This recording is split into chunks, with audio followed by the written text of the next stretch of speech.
Out of all the people, the one guy you would never think will get scammed is Mark Cuban. If you have ever watched Shark Tank, you know what kind of tough questions he would ask to figure out if that startup is a scam or not. But here in the crypto world, he fell for it. Cuban is one of the world's most successful entrepreneurs. He built an empire worth $4.1 billion. In fact, he made his fortune during the dot-com bubble. He sold his startup to Yahoo for $5.7 billion, which was an overvalued company that didn't worth its money, but he got away with billions of dollars. And you would expect him to be cautious and smart. But no, a crypto company that promised a few 100% of returns scammed Cuban and ripped his money. Cuban invested in Titan. It's a cryptocurrency token that went from $60 to $0 in just a few hours. Prices fluctuate all the time in the market, but this token was a rocket that exploded in the middle of its way, and it was a matter of time before it hits the ground. Even GameStop shares didn't crash that much. In fact, GameStop is doing pretty good now. Just imagine how much interest the hedge funds are paying on their borrowed stocks. Another company from South Africa that was founded by two brothers vanished from the face of the earth with $3.6 billion of Bitcoin, and there are hundreds if not thousands of such examples. What people don't understand about Bitcoin is that the blockchain on which Bitcoin is based might be super difficult to hack, but most of these online wallets or online platforms or new tokens that emerge out of nowhere could be hacked, or they could be just a scam like the case with South African brothers. Remember BitConnect? It claimed to be an open source cryptocurrency that guaranteed investors 40% returns. It seems pretty realistic. However, BitConnect unfortunately turned out to be a Ponzi scheme that cost its investors an incredible $3.5 billion. I don't feel sorry for the people who fell for it, because you could say it's a scam by watching just one of their ads. Pincoin was another scam, a Vietnamese cryptocurrency that raised about $1 billion from 32,000 investors. Instead of being paid back in cash, investors were rewarded with new tokens called IFAN before the team behind Pincoin disappeared alongside all the invested money. If you're not convinced yet, then good luck.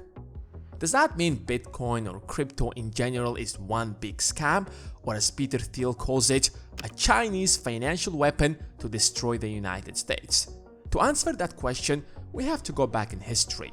In 1962, an MIT computer scientist, Licklider, came up with the idea for global computer network, and 3 years later, he with his team successfully made two computers communicate with each other. In 1969, a student from Stanford wanted to send a message login to another computer, but the system crashed because the message was too big, so he could only send LO. It wasn't a big deal back then, but it was the beginning of a revolution that will soon change the world. You see, at the end of the day, what is the internet? Have you ever asked yourself this question? It is not a technology that introduced something fundamentally new. It just made communication faster and better. Take Uber for example. Taxis were a thing way before the internet existed, but the internet made communication between people who want to give a ride for a financial reward and the people who want a ride more effective. Stopping every car in the road to ask them if they would give you a ride for a certain amount of money is dumb. But when you're using Uber, that's exactly what you're doing, but much faster. No, wait a second. Much faster. At some point in developing the internet, we realized that why do we have to communicate the same message over and over, where we can just store that information in one place and let everyone access it from there? Take this video for example. It is stored in a data center. When you want to watch this video, a signal is sent from the data center where this video is stored to a cell tower via an optical fiber network. And from the cell tower, the signal reaches your phone through electromagnetic waves. But if you access the internet from a Wi-Fi, then your router is literally connected to the global fiber network. The optical fiber network connects the data centers with cell towers and routers. This network is literally the backbone of the internet. Whenever you create a website, upload a video to YouTube or a picture to Instagram, your device sends that picture in the form of codes to data centers. Then the data center sends that message to other people who are connected to the internet. That's how the internet works in short. But before we got into all of this, back in the 1970s, all that internet could do is send emails. And it wasn't clear how sending an email could fundamentally change the entire world. But as more people got involved and learned how the internet works, they started testing different ideas. What if instead just sending an email, you could send an audio or maybe a video?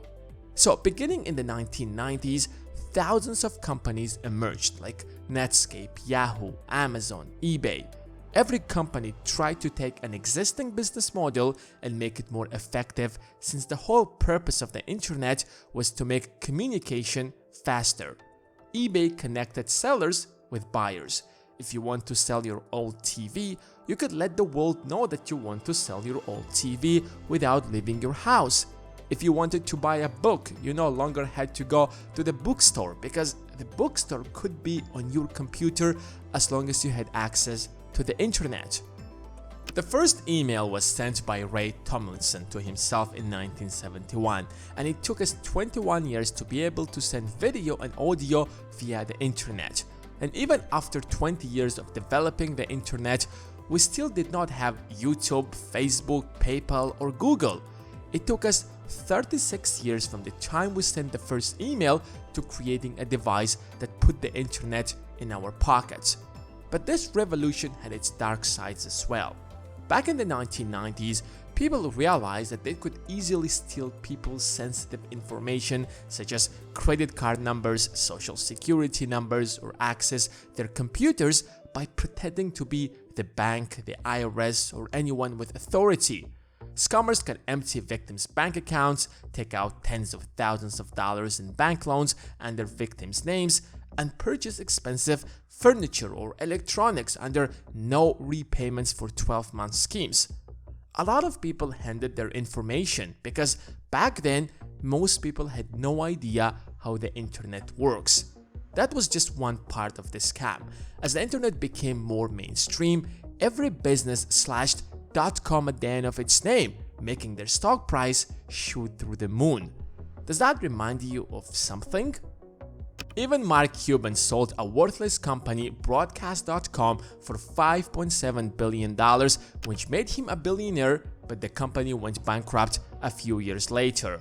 It kept happening until everything crashed in the 2000s, and a lot of people lost faith in the internet.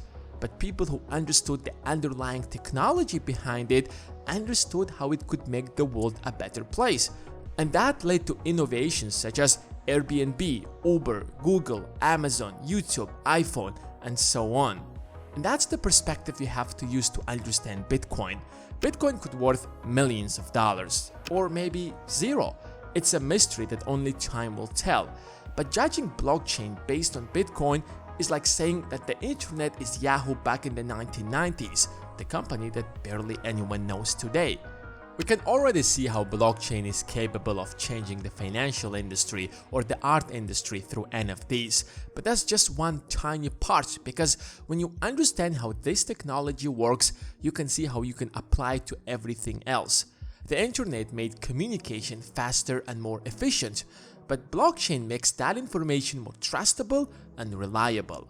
At first glance, it doesn't seem helpful. How does making information trustable could revolutionize the world?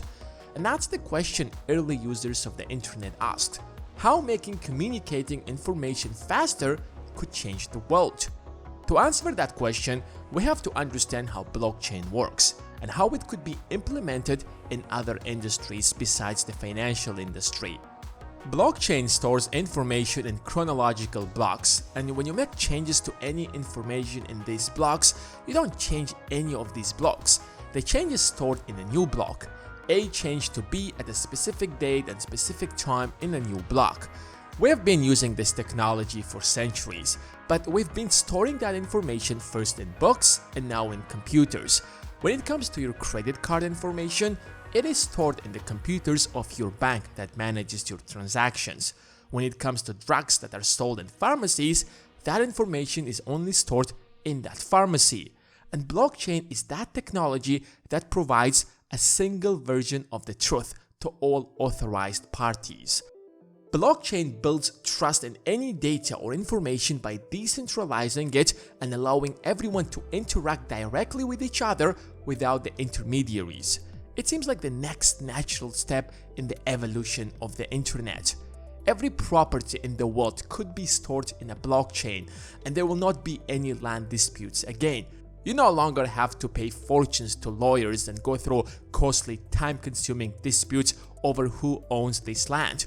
There is literally a war going on in the courtrooms between companies for intellectual properties.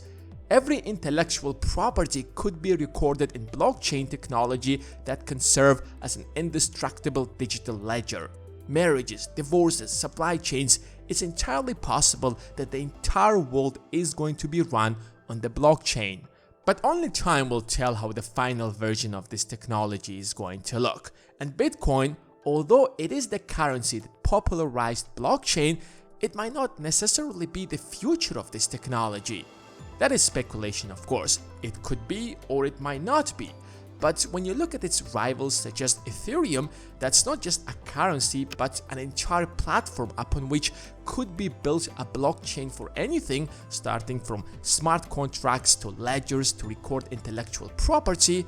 You start to understand that Bitcoin is a tiny part of the blockchain. So when you think about crypto or blockchain, think outside the scope of current popular cryptocurrencies to see the wider picture of where this technology is headed to.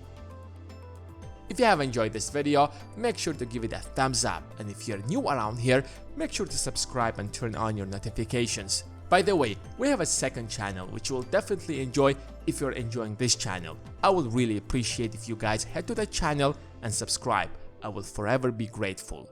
Thanks for watching, and I will see you in the next one.